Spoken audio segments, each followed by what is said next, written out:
It's nice to come down, enjoy your friends, not be staring down at our phones or iPads. Usually kids are better in classes because they know if we're good in class, we can get a slip to come down here. You really just meet people that you wouldn't otherwise meet. Like, you talk to people face to face from like all grades. All right, well, I'm trying to play these girls in foosball. They're from Hamilton Heights Middle School, and this is all part of a special new room, a game room that they call the Dog Pound. Well, I want the Warriors to win because I like Curry. Jonathan Tyndall is a Hamilton County Sheriff's deputy and the school resource officer at Hamilton Heights Middle School. On his rounds one day, he noticed this empty storage room by the cafeteria.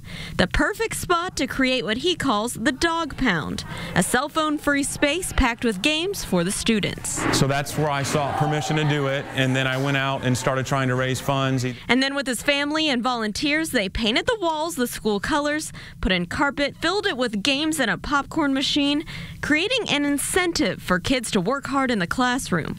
The school's principal is already noticing a difference thanks to the Dog Pound. Just the other day I was in a case conference with a student who had special needs, and the teacher commented how that is an incentive. The time to come down here during lunch and hang out with their friends and really made a big difference in turning in our homework assignments. And so little stories like that have been coming up, but I think even more than that, it just has created a positive experience for students. And the cell phone-free space is helping students interact face-to-face.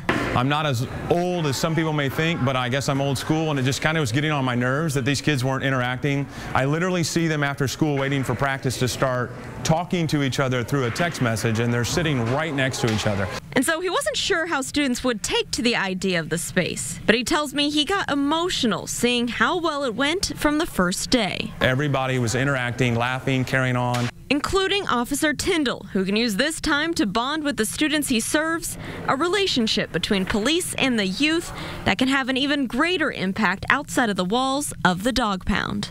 Lauren Casey, RTV6.